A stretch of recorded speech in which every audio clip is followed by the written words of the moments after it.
नवीन एक 8 साल का छोटा सा बच्चा था।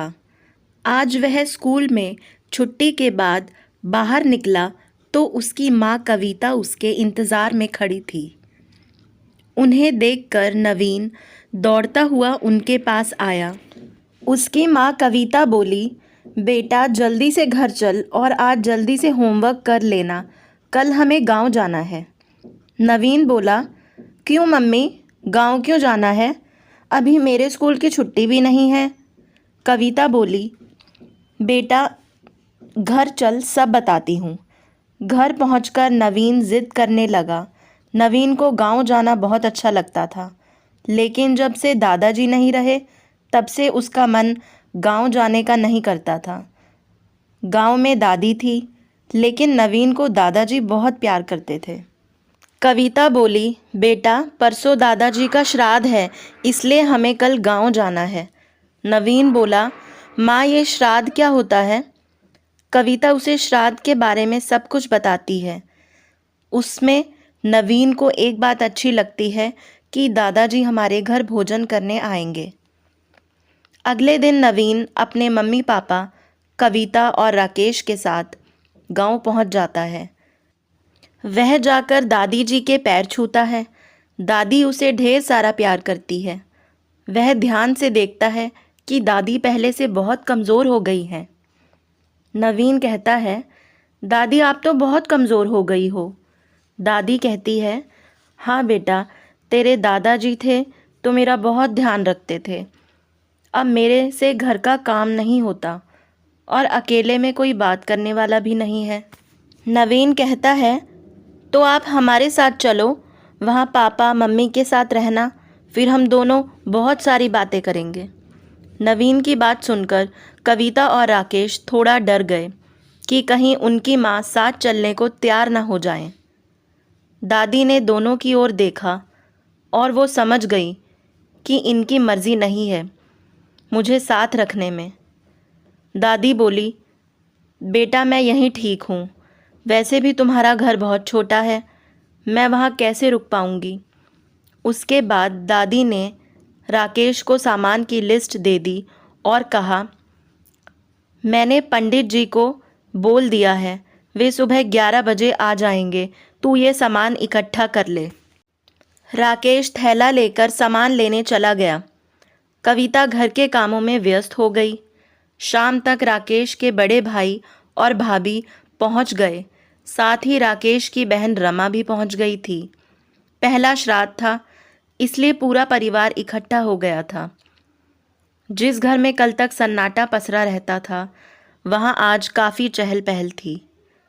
दादी अपने बेटे और बहुओं के साथ बहुत खुश थी, लेकिन उन्हें यह भी पता था कि यह सब 1-2 दिन का ही मेला है। शाम होते होते दादी को दादाजी की याद सताने लगी। जब वे जिंदा थे तो इस घर में हमेशा मेला लगा रहता था। गांव वाले उन्हें बहुत मानते थे, इसलिए हमेशा कोई ना कोई उनके सामने अपनी परेशानी लेकर आ जाता था, जिसका समाधान दादाजी करते थे। गांव के आपसी झगड़ों को सुलझाने के लिए दादाजी को बुलाया जाता था। अगले दिन दादाजी का श्राद्ध था। सारी तैयारियां हो चुकी थी।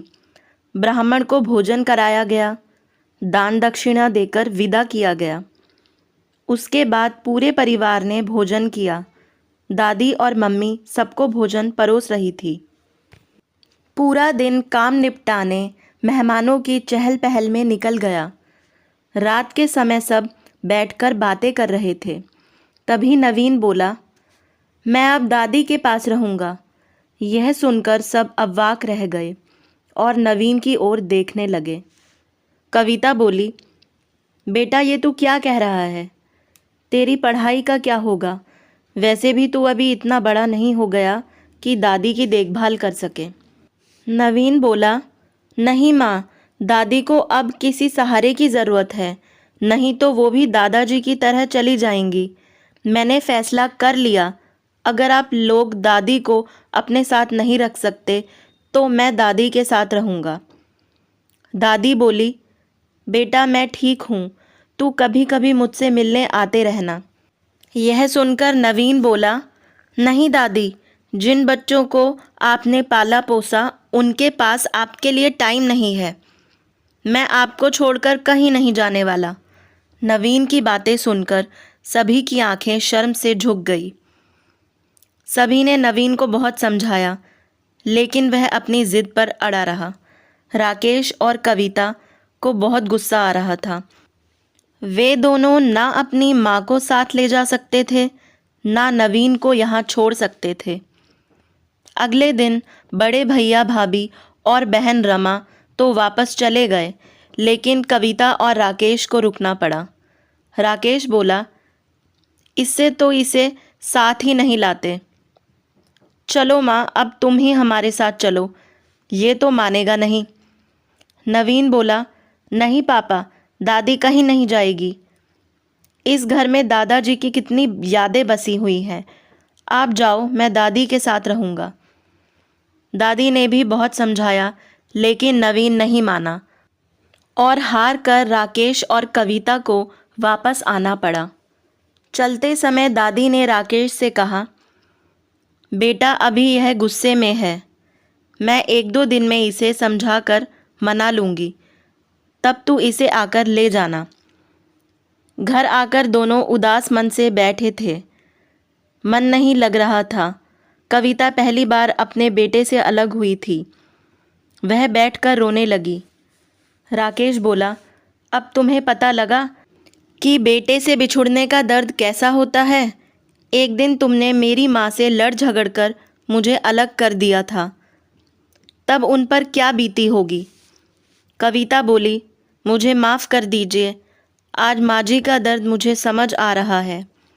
चलो हम दोनों भी गांव चलते हैं, वहीं आप कुछ कर लेना। बेटे के बगैर यहाँ कुछ अच्छा नहीं लग रहा। मैं माँ जी की खूब सेवा करूँगी। 4 दिन बाद अपना सब कुछ समेट कर दोनों गांव पहुंच गए। उन्हें देखकर नवीन और दादी बहुत खुश हुए। राकेश ने वहीं गांव के बाजार में एक छोटी सी दुकान खोल ली। कविता घर का सारा काम करती। नवीन को पास ही के एक स्कूल में दाखिला दिला दिया। नवीन की जिद ने एक परिवार को वापस अपनी जड़ों से जोड़ दिया।